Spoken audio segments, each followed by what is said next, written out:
Muchas gracias. Dios les bendiga.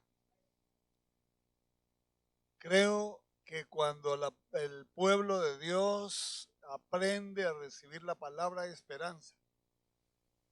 Si me regalan un poquito de más ganancia, Valmorito, por favor. Estoy con baja ganancia.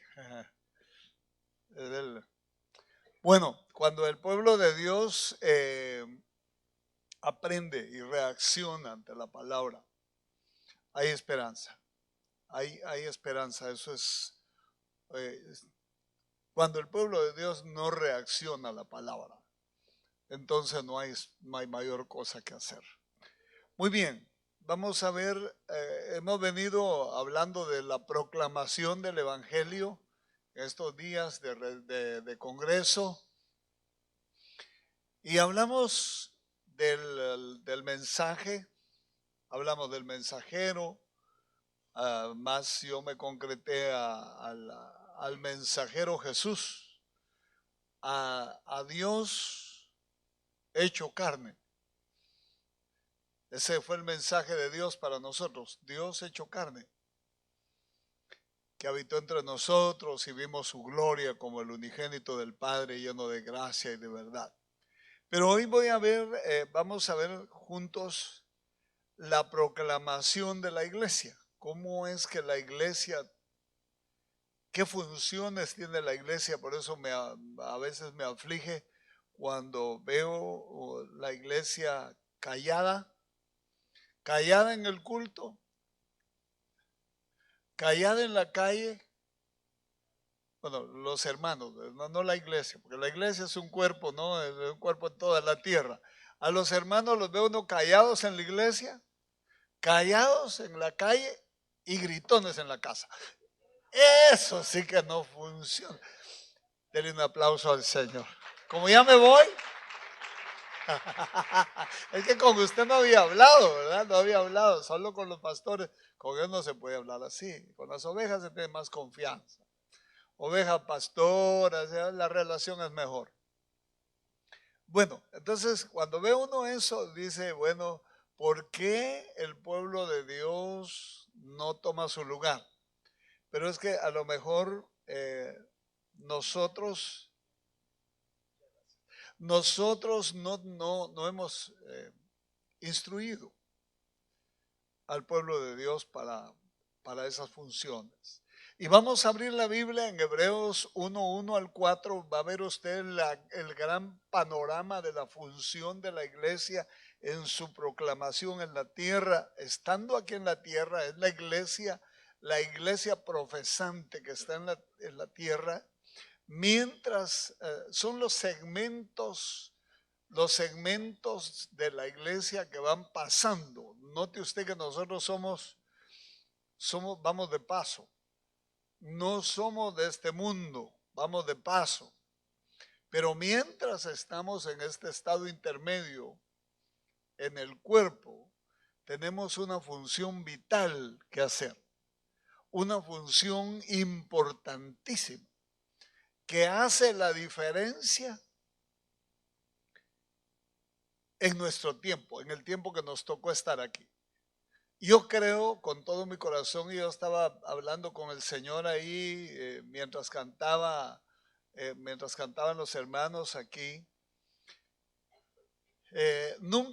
Yo nunca pensé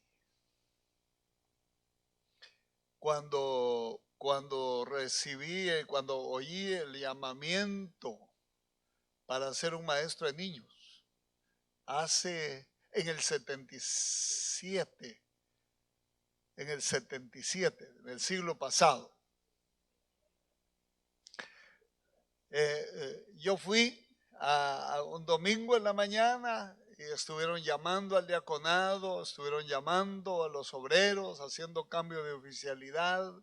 Me acuerdo que los ancianos tenían como 20, ¿cómo se llama? Plaquitas cada uno, y les iban poniendo su plaquita a cada uno que iban llamando.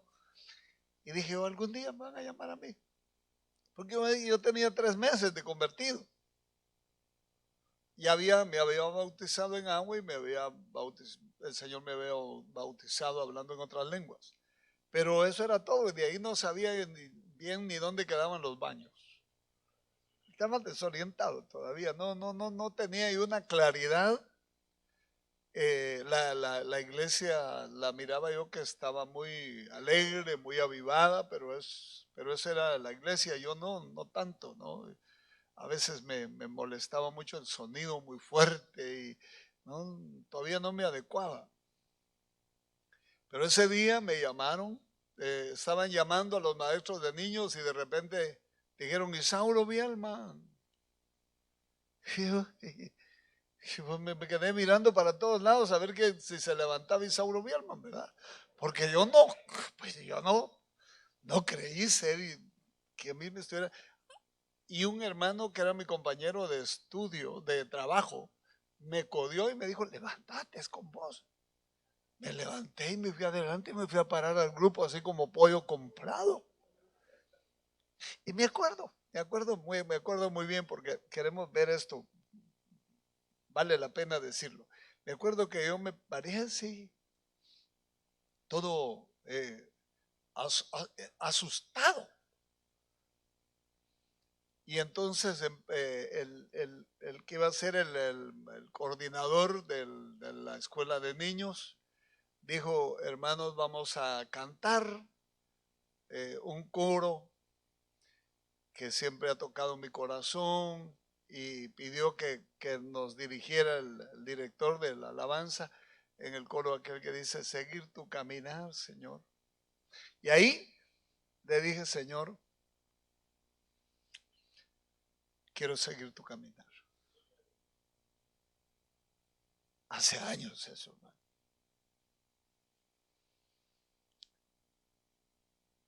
Ahí empecé a entender que mis decisiones iban a afectar mi generación, pero jamás me imaginé las dimensiones. Eso no me imaginé las dimensiones.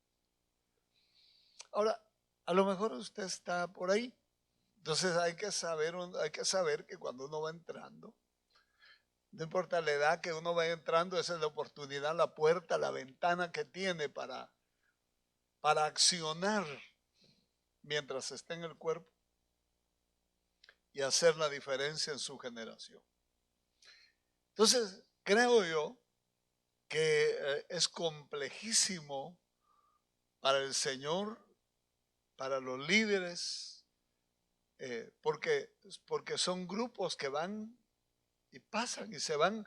Ahora que yo llegué a El Salvador, hace un mes aproximadamente, me espanté, se me paró el pelo el poco que me queda. Me asusté, hermano, porque fíjese que habían hasta 3 velorios en la semana.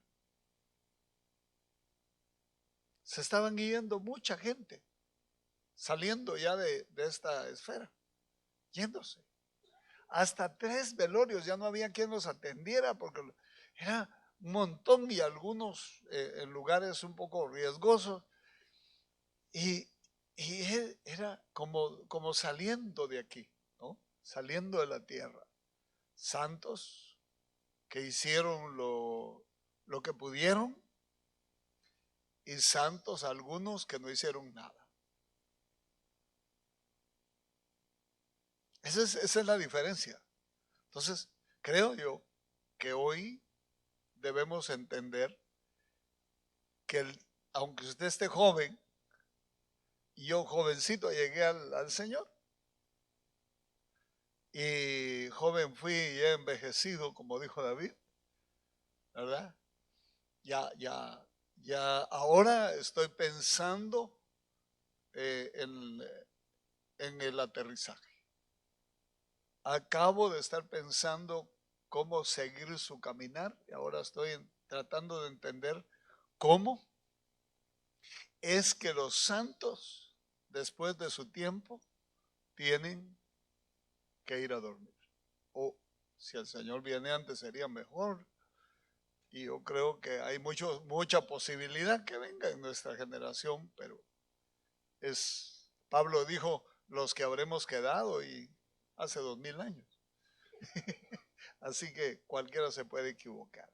Entonces, fíjese, dice Hebreos 1 al 4, dice: Dios, habiendo hablado muchas veces y de muchas maneras en otro tiempo a los padres por los profetas, en estos postreros tiempos, esto es de la venida de Cristo para acá, esos son los postreros tiempos según la Biblia.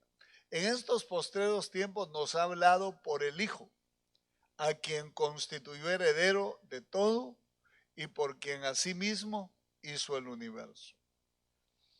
El que habla por su propia cuenta, su propia gloria busca, pero el que busca la gloria del que lo envió, este es verdadero y no hay en él injusticia. Bueno, veamos. Dice que el Señor, siendo el resplandor de su gloria y la imagen misma de su sustancia, y quien sustenta todas las cosas con la palabra de su poder. Note, esos textos son importantes.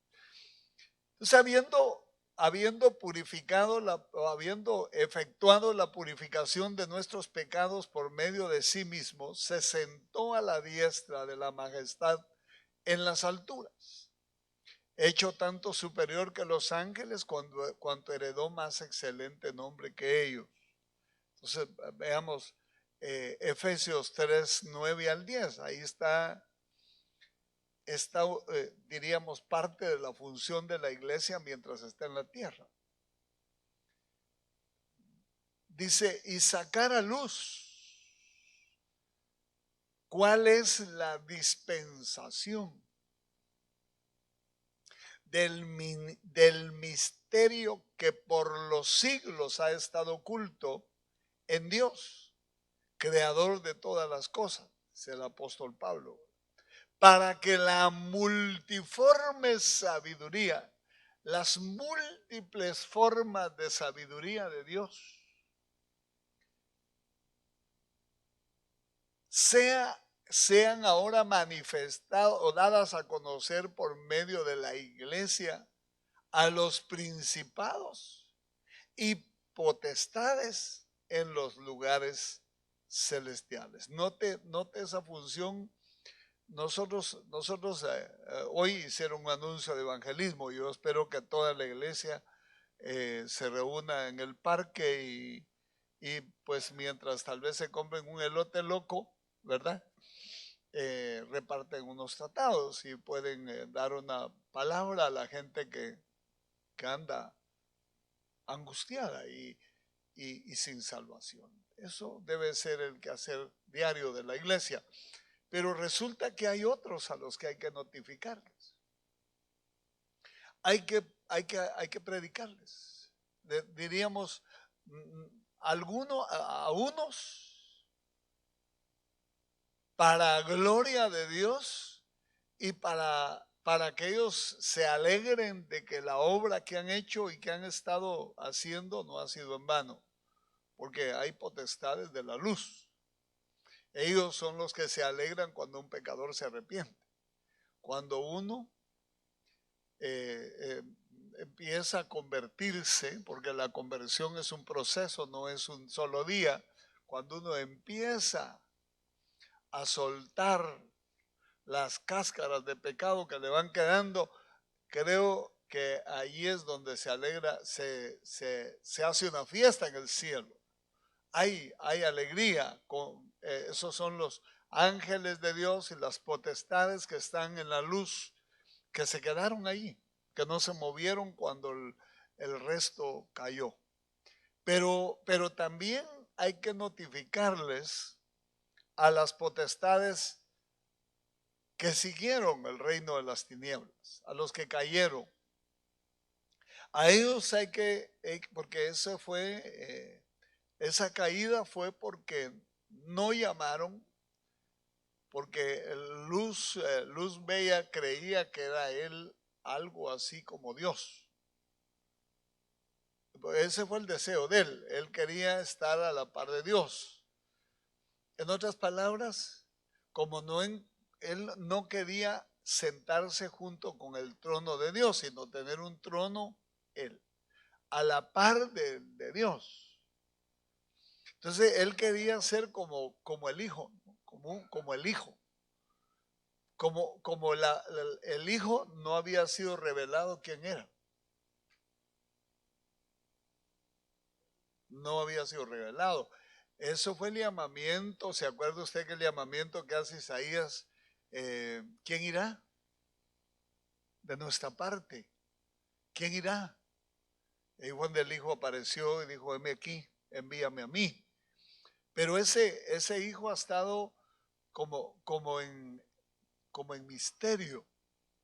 Todo el caminar del hijo ha sido como un misterio para ser revelado. Entonces seguramente como Luz Bella era el más bonito, el más hermoso, lleno de piedras preciosas, de sardio, topacio, berilo, esmeralda, oro, y se vestía, hermano, pero creo que muy poca gente o nadie se ha vestido igual que él, solo piedras preciosas. Entonces ha de haber dicho él, yo creo que yo soy Dios, creo que soy yo. Y más o menos igual, ¿verdad? Miraba a Dios y se miraba a él. Y como cuando uno mira a un hermano, se compara con él, a veces se siente uno más grande que él. Es la enfermedad de uno, ¿no? Entonces, se empezó a enfermar y empezó a querer él tener su trono en un lugarcito así a los lados del norte. Cuando estemos en el cielo, a lo mejor vamos a entender cuáles son los lados del norte del cielo, ¿verdad? Porque de aquí no creo que entendamos. Aquí el norte queda para el polo norte, pero allá no sé. Entonces, fíjese usted que quería en su trono ahí. Y como no se sabía quién era el hijo, pero se sabía que había un hijo, pero no se sabía quién era. Acuérdense que en la casa de Abraham hubieron 2 hijos, pero uno no era el que iba a heredar.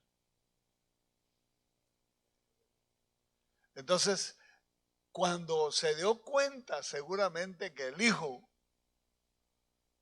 no era él, fue cuando se fue con esa gran cantidad de personas que se fueron con él, se fueron creaciones enteras, siguiendo, apostándole a que él podía o darle golpe de estado a Dios, o por lo menos quedarse con una parte del gobierno de la creación. Fue grande eso, fue grande. Entonces vea usted que todo ese montón de potestades todavía están ahí. ¿Por qué no los han derribado? Porque Dios ha seguido mostrando el misterio, porque no espera a él que derribarlos él, porque sería exceso de fuerza. Espera que los derribe la más o el más débil de todos, según su propia fuerza. Note usted que el rey Asuero ya conocía a Amán, lo miraba que quería como sobresalir, el grande ahí, el segundo del reino. Amán quería que todo el mundo se le arrodillara cuando él pasaba, era uno de los nobles más connotados del reino, del reino más grande del mundo, Media y Persia. Y Esther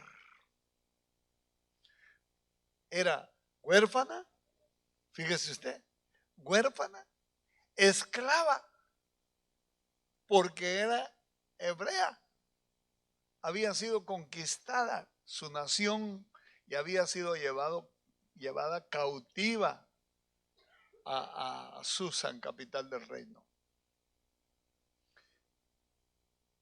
Ella no tenía esperanzas de nada, pero cuando hicieron, de repente reclutaron candidatas para ser la esposa del rey. y no le preguntaron ni le pidieron su nacionalidad ni nada.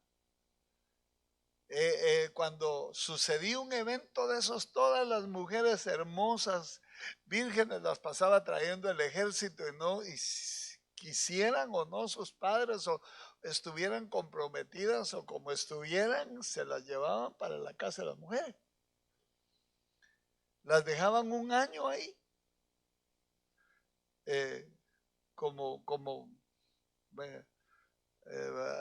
preparándolas, y luego era el gran certamen.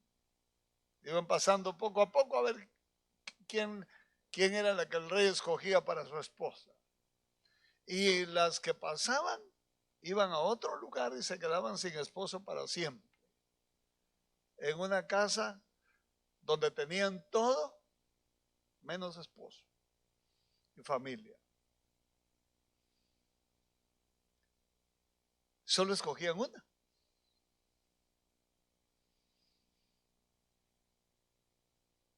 Y escogieron a Esther. Pero resulta que el rey no sabía quién era Esther. Ni Amán sabía quién era Esther. Por eso a nosotros, a la iglesia todavía no la conocen en su plenitud.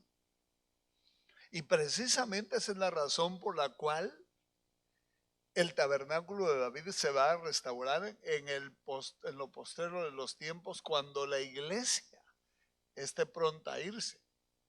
Porque cuando ella se vaya, tendrá que caer todo lo que ocupa el cielo, el segundo cielo.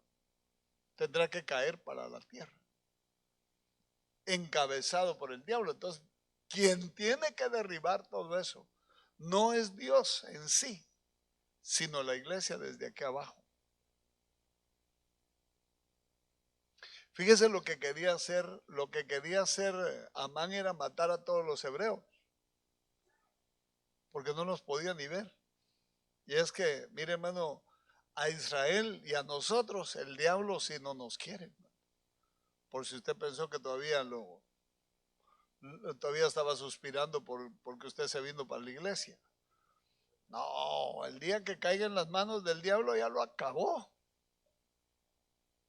Tiene que saberlo bien para que no se deje agarrar. Porque creen que todavía, algunos creen que todavía los que se huyen del ejército, siendo coroneles, siendo oficiales de alta graduación, cuando regresan, cuando los logran agarrar, ya no son oficiales, son desertores. Y si se fueron en tiempo de guerra, les espera la ley marcial. Eso somos nosotros, del reino de las tinieblas. Por eso ni se le ocurra abrir la ventana para ver las tinieblas, porque lo van a alcanzar de una oreja o de la nariz. Lo andan buscando. Nos andan buscando. Entonces, resulta que el reino de las tinieblas no sabe quién es Esther. Ahora, la figura de Esther. Entonces, Esther va a tener que procurar la destrucción de Amán. Va a tener que procurar que Amán caiga con toda su casa, con todos los que le siguieron. Ese es el trabajo de la iglesia. Entonces la iglesia tiene que proclamar desde aquí, porque a Dios lo han vituperado en el universo. A Dios, ¿se acuerda la mentira de la serpiente con Eva? Con que Dios os ha dicho que si comen de este árbol van a morir. No moriréis. O sea, le estaba diciendo, Dios es mentiroso. Lo que pasa es que tiene miedo que le quiten el puesto. Aleluya. Bien. Eso fue lo que entendieron. Entonces aquellos se entusiasmaron y dijeron, entonces, ¿se puede ser dioses? Dijo Adán y Eva. ¿Se puede ser dioses? Sí, le dijo la serpiente, claro. Ese árbol es la clave. Pero Dios les dijo a ustedes que no comieran porque va a tener competencia. Bla. Y la señora comió primero. Hay que tener cuidado. Bueno. Entonces, fíjese usted cómo coloca la mentira de quién es Dios. O sea, hay hermanos que cuando se les muere alguien, el diablo les dice, pero ¿por qué Dios no lo libró? ¿Por qué se murió? Si Dios es tu Dios, ¿por qué no lo libró? Y de ahí que regresan del cementerio amargados con Dios. Peligroso eso. Porque hay gente que se amarga con Dios por las mentiras del diablo. Gente aquí, cristianos, pero en el universo donde no conocen a Dios, ha regado esa mentira. Por ejemplo, miren las más famosas. Hay una agrupación gigantesca que si usted no viene a la iglesia el día domingo lo van a visitar y le van a regalar un libreto. Ellos dicen, no, hay Dios, pero no hay Hijo, ni hay Espíritu Santo. Eso es una herejía. No hay. ¿Ve? Esa es una mentira que está surcando el universo. La otra, hay otros que dicen, no, no hay Padre, no hay Espíritu Santo, solo está Jesús. Only Jesus, dicen aquí. Y la gente les cree, y el universo cree que no hay.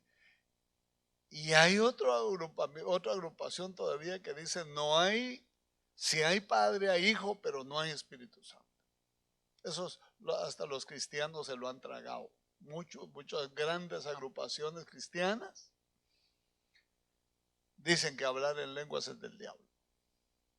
Solo ha sido una mentira que está surcando el universo. Y que la han recibido, los han convencido. A los santos nacidos de nuevo, los ha convencido el diablo que no deben hablar en otras lenguas. Que no se les ocurra que van a parecer locos, que van a parecer borrachos. Pues eso les dijeron a los apóstoles allá en el aposento alto. Pero ellos no dejaron de hablar. Aleluya. Noten las grandes mentiras que hay en el universo. Y esas son algunas. ¿Cuántas más habrán? La iglesia tiene que desmentir a Dios en ese sentido. Tiene que aclarar con su proclamación desde la tierra, tiene que decir quién es Dios. Por eso nosotros no solo predicamos en la tierra, predicamos para arriba. Hablamos para arriba. Por eso cuando usted alaba, cuando usted habla salmos, mire, yo nunca he visto una herramienta, un arma tan poderosa. Yo ya vengo de largo cuando llegamos a El Salvador, habían cultos que sentíamos que el diablo iba a llegar, no Dios, ¿verdad? Feo, hermano, así como tenso, horroroso el ambiente, pero luego pues se conquistó. Pero ¿cómo logramos derribar esas insinuaciones espirituales del reino de las tinieblas? Con palabra textual. Cuando hay un ambiente hostil en la casa y hay un ambiente feo en la casa y y que es proclive a que peleen en la casa. ¿Qué hay que hacer? Hablar palabra textual. Pero el problema es que los santos no saben texto. Ponen la Biblia abierta ahí, pero el diablo no la va a leer. Eso no, che. No, el diablo no es lector de la Biblia. El diablo la sabe.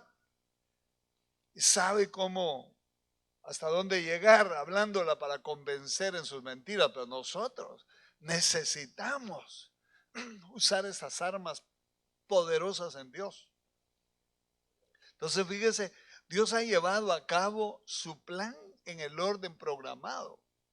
Que ese orden estaba desde antes de la fundación del mundo. Ha ido revelando poco a poco el plan. ¿Quiénes son los protagonistas del plan? ¿Y quiénes van siendo desechados por usurpadores, por mentirosos, por rebeldes? Y se van quedando un montón. Hay que tener cuidado de no quedarse uno. Desde la fundación del mundo, primero los patriarcas, fíjese, los patriarcas les dijeron a los patriarcas, miren, esos que están ahí son corderos. Eso lo dijeron a Adán y a Eva cuando salieron del huerto. Esos son corderos. Derramen la sangre de un cordero en lugar de la de ustedes. Porque va a venir uno que va a derramar su sangre en el cumplimiento de los tiempos para pagar el pecado que vos cometiste, le debe haber dicho a Adán. Dios nunca le recuerda a uno sus pecados, pero yo lo estoy diciendo, no Dios, ¿verdad? Ese pecado que ya está perdonado debe cubrirse en todos los tiempos con sangre. Muy bien.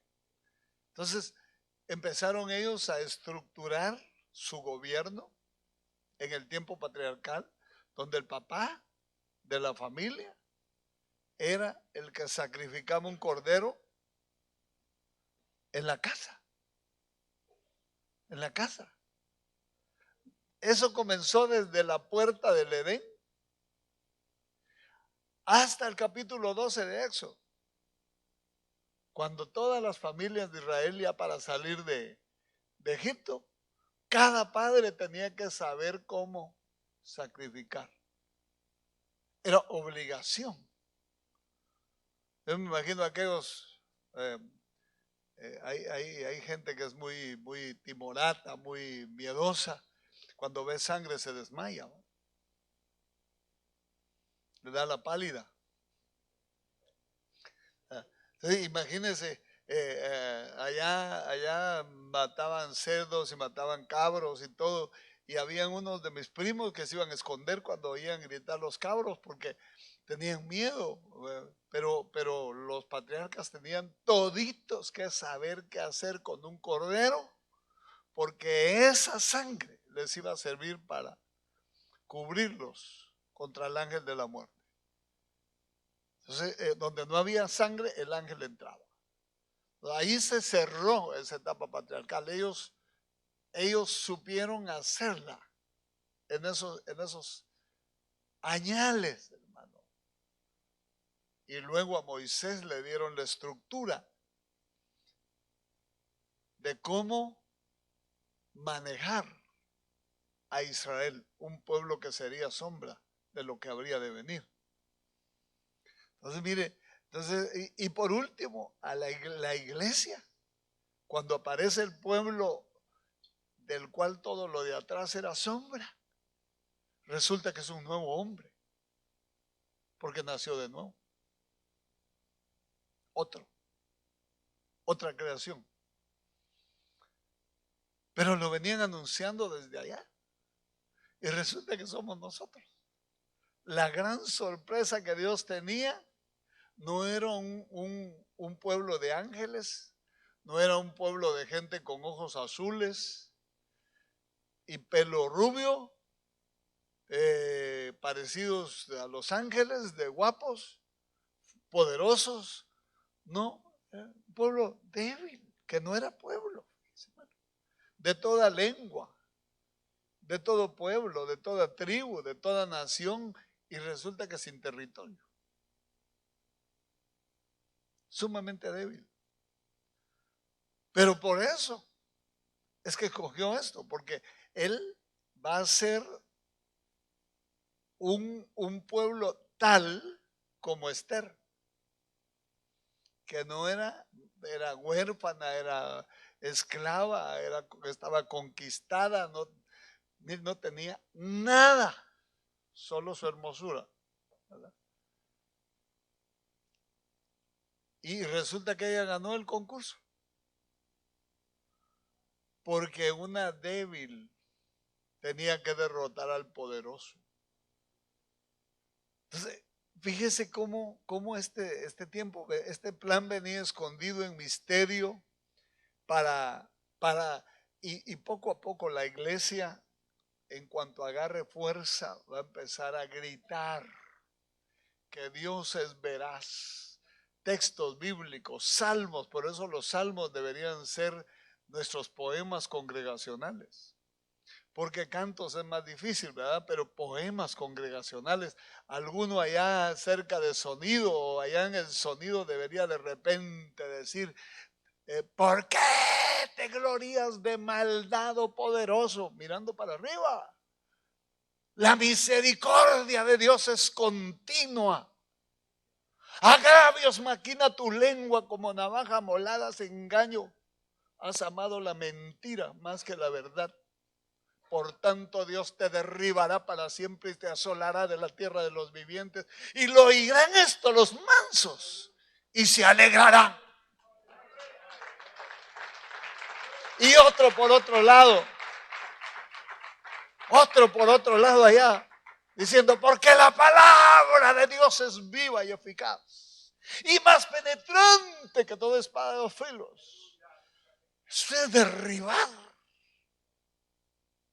Eso es derribar. Mire, cuando hay una persona estorbada y uno agarra los textos bíblicos y después de unos 15 minutos de estarle leyendo el Salmo 91, Ezequiel 28, Isaías 14, Apocalipsis 20, Apocalipsis 21, Nahum capítulo 1, capítulo 3, con solo eso que le leo una vez, empiezan. Ya. No, me quema, empiezan a decir los que están adentro de la persona.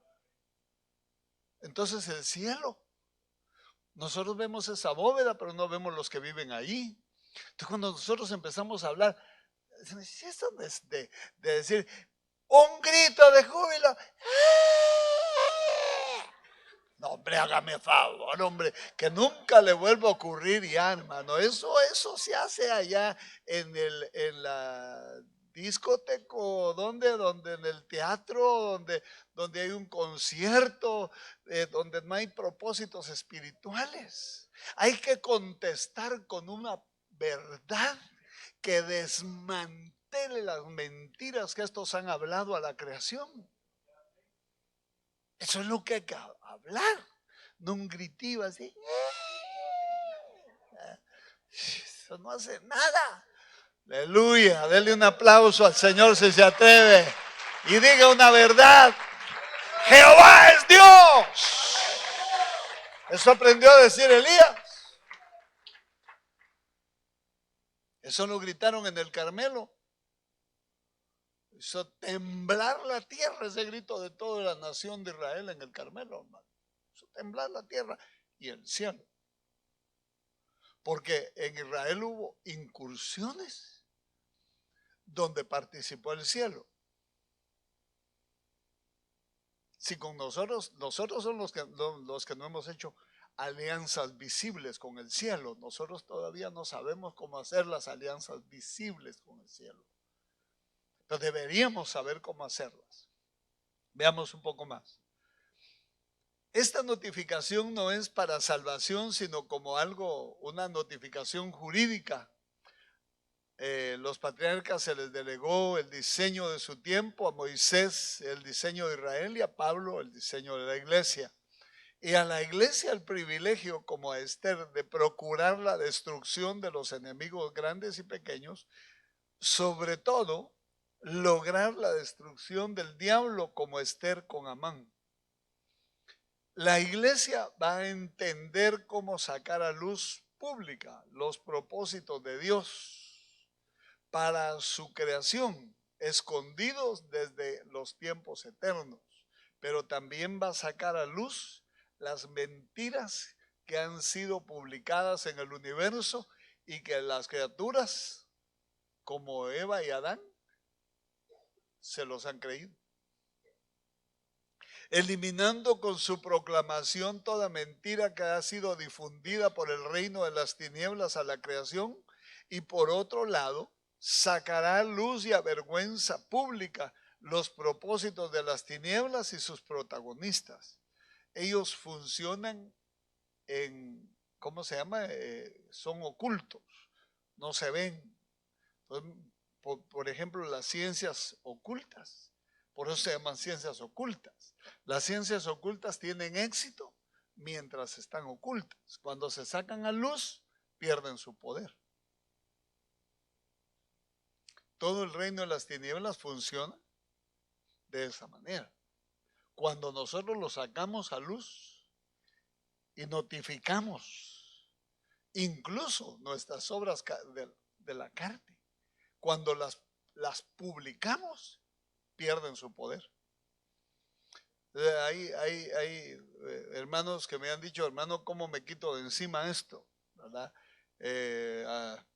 Una gran cantidad de hermanos están presos en la pornografía y otras cosas y me han dicho, ¿cómo me quito esto de encima? Pues yo les digo, mire, sáquenlo a luz y a puro texto bíblico. Cuando se le encienda la cabeza, hable textos bíblicos uno tras otro, tras otro, tras otro, hasta que se apague el fuego de la cabeza. Así es como se vencen las tinieblas. Entonces también para arriba. Estas son armas de largo alcance. Estas no son solo armas de corto alcance, hermano, no son pistolitas, no, estas son, funcionan en todo el universo cuando se hablan desde aquí. Al reino de las tinieblas, potestades, demonios y espíritus, la iglesia, el cuerpo místico de Cristo, tiene que atormentarlos. A eso. Para eso es la iglesia, aparte para amar a Dios sobre todas las cosas y a su prójimo como a sí mismo. La iglesia es para atormentar a los que nos atormentaron. Por eso cuando Cristo apareció por Gadara, ¿se acuerda que se bajó del barco? Entre gaviotas ahí se bajó del barco y ha de haber estirado ahí, y en eso venía el, ¿cómo se llama? El gadareno corriendo. Venía el gadareno corriendo y se tiró de rodillas. Y le hablaron los demonios.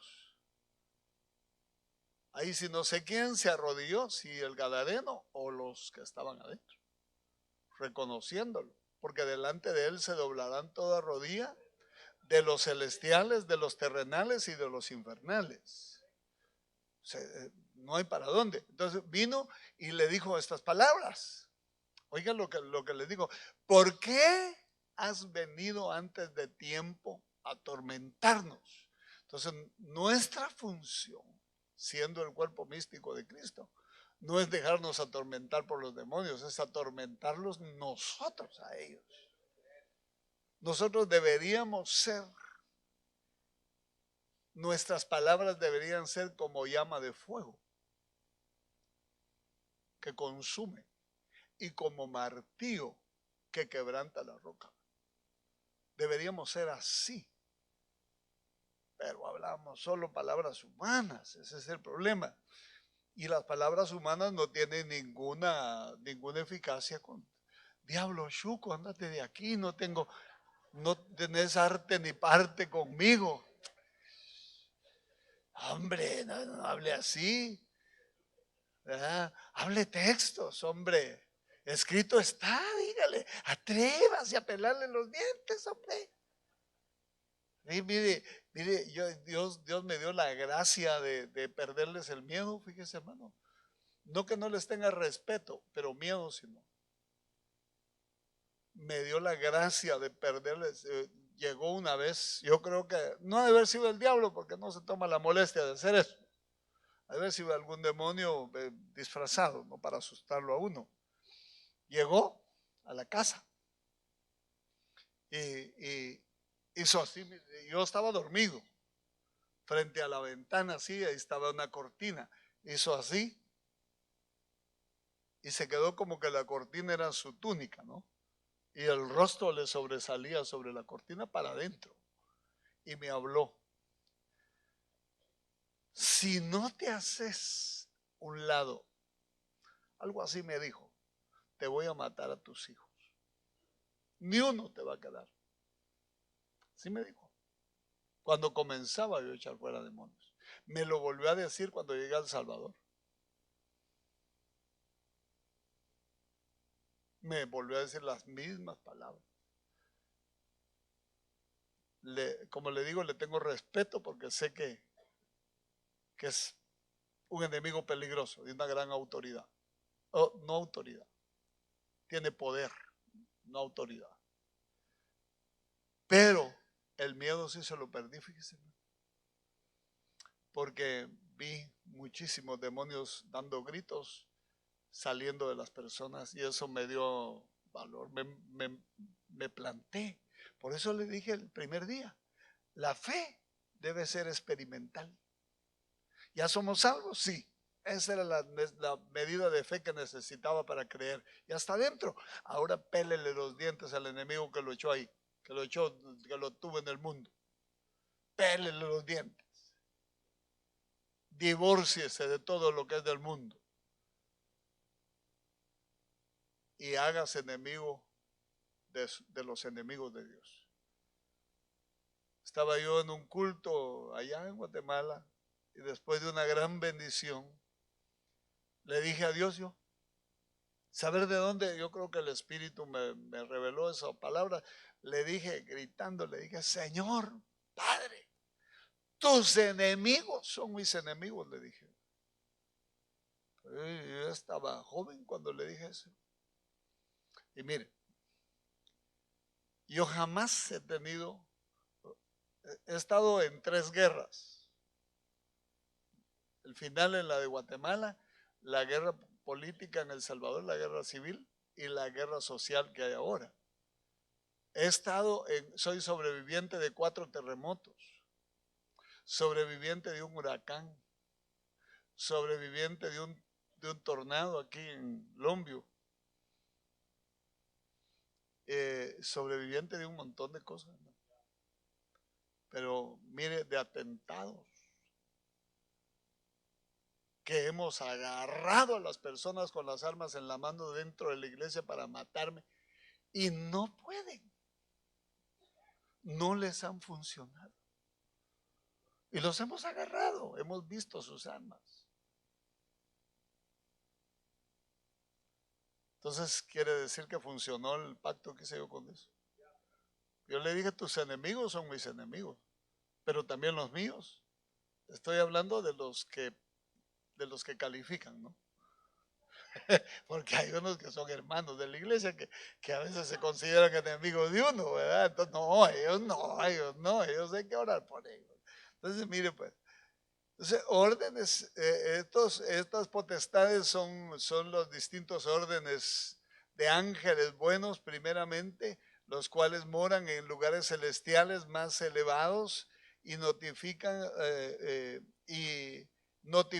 a ellos para su gozo reverente. Note, por eso es que se unen en alabanza, por eso es que David entendió eso. En segundo lugar, la sabiduría de Dios en la redención es notificada a ángeles malos quienes viven en lugares celestiales más bajos, por ejemplo, en las zonas del aire. Veamos al reino humano. Eso es cuando sale uno a testificar o a evangelizar, y de hacer ver a todos cómo ha parecido bien a Dios en este tiempo, dispensar por medio del Hijo la salvación, ¿no? La salvación. Se traduce por dispensaciones porque son tiempos con ciertas características cada tiempo. Entonces, los judíos primero, luego la fusión entre judíos y gentiles en un solo hombre. Mire esas grandes operaciones que Dios ha hecho. Han sido terribles las operaciones que Dios ha hecho. Muy bien. Pero lo que a mí me llama mucho la atención es que también al reino de la luz le tenemos que proclamar a las potestades de luz para establecer alianzas, como el caso de Débora. ¿Se acuerdan? El caso de Débora. Débora hizo una alianza. Cuando subió Sísara a pelear contra ellos, dice que convocó, ella se ve convocando, se ve narrando lo que pasó. Y dice, aún las estrellas desde sus órbitas, dice, pelearon contra Sísara. La lluvia cayó, dice, cayeron gotas y cayó hielo, cayó el torrente de Sison, se los llevó. O sea, fue una gran, y fíjese, hermano, que está comprobado científicamente que en el tiempo de Débora, justo en ese tiempo que se apunta en el libro de los jueces, hubo una lluvia de meteoros en Jerusalén y hubo una lluvia de agua más allá de lo normal que modificó alguna geografía. Ahora, los meteoros no caían sobre los judíos, caían sobre los asirios. Ahora, dice que las estrellas están a no sé cuántos años luz, desde cuánto tirarían esas piedras de arriba, que cayeron justo a tiempo en la cabeza de aquellos que tenían que llevar una pedrada de esas. No, mire, hermano, es que Dios tiene sus cosas, hombre. Nosotros no lo conocemos, hermano. Por eso es que hacemos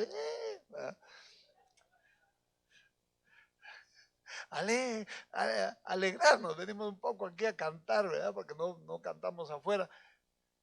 Pero no, este es un asunto que tiene otras connotaciones. David, en el tabernáculo de David, hizo una convocatoria universal.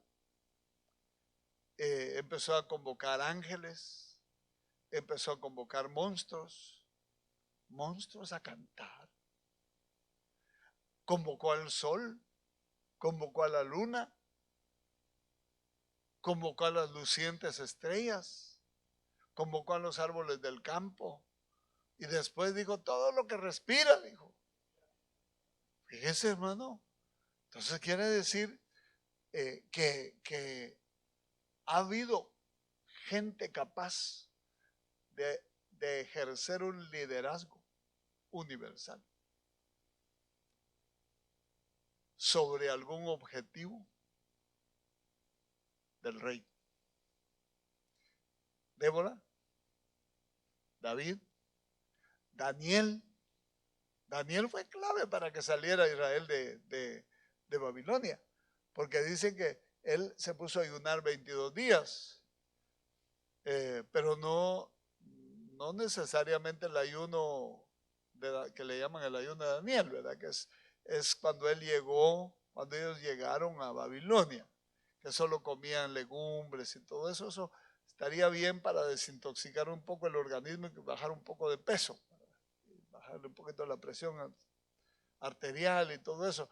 Pero el ayuno de 21 días ha de haber sido una abstención completa. Pero cuando tenía 21 días, ya habían mandado a Gabriel a dejarle la revelación. Y le salen al encuentro. Y se agarran ahí, hermano. Provocó una gran guerra sobre el cielo de Persia. igual que cuando salió Israel de Egipto, una gran guerra entre dioses. Entonces, nosotros somos los que no hemos hecho nada de esto. Porque nosotros estamos en guerra entre nosotros, peleando. Aleluya. Ay, Dios mío, da miedo esto, da miedo. Entonces, fíjese, Jueces 5:20 para que lo guarde ahí, al 23, y Daniel 10:13 para que lo estudie en casa. El ángel de Jehová andaba por ahí cuando fue el asunto de Débora. Andaba por ahí el ángel de Jehová peleando. Y gritó desde el cielo y dijo: maldigan a Meroz. Severamente maldigan a Meroz. Y cuando uno investiga por qué dijo eso, es que Meroz era una aldea por donde entró Císara, el enemigo. Y al parecer, hebreos se aliaron con Císara y no le causaron ningún daño, sino que le dieron apoyo a Císara. Dice que existe la aldea hasta hoy. Entonces, veamos Lucas 15:7, dice que cuando nosotros nos arrepentimos aquí o cuando un pecador se arrepiente, hay gozo en el cielo. Solo estoy tratando de darle una idea general de todo esto, porque es importante que lo logre entender para que no vuelva a ser otra vez. Primera de Corintios 4:9, porque pienso que Dios nos ha exhibido, dice el apóstol Pablo, en el último lugar como a sentenciados a muerte, como hemos llegado a ser un espectáculo para el mundo, tanto para los ángeles como para los hombres. De que también los ángeles se dan cuenta de cómo van las cosas aquí abajo. Nos están viendo correr. Y yo quiero invitar a Jorge hoy para que venga a ministrar el Salmo 148.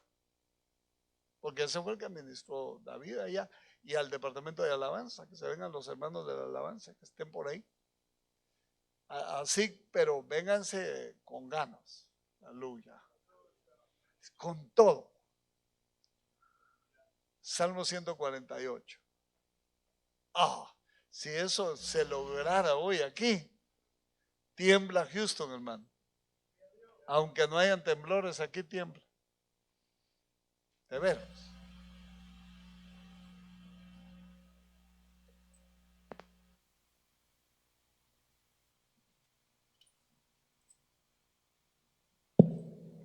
Aleluya. ¿Puede ponerse de pie, mi amado hermano? Yo no sé si los hermanos de multimedia pueden poner el salmo y vamos a ir leyéndolo juntos. Pero antes de eso, levante sus manos al cielo hoy. Dígale: Señor, hoy nos vamos a unir en uno solo. Hoy nos vamos a unir en uno solo. Levante sus manos al cielo y va a decir: Señor, por favor, abre mis labios. Si hay algo que está tapando para que sus labios empiecen a fluir, hoy va a ser destapado en el nombre de Jesús. Porque este año nuestra boca tiene que estar libre para proclamar. Si no hay libertad en nuestra boca, no vamos a poder proclamar este año. Así que yo no sé si usted puede levantar sus manos, y yo no sé, hágame por favor de decirle como le dijo a Jeremías: Señor, por favor, mis labios, límpialos, purifícalos para poder proclamar. Y si usted quiere, ponga sus manos en sus labios. Dile: Señor, este año vamos a proclamar como nunca lo hemos hecho antes. Purifica. Y ángeles vendrán, amado hermano, con tizones encendidos al purificar nuestros labios. Esta iglesia hoy, en el nombre de Cristo Jesús,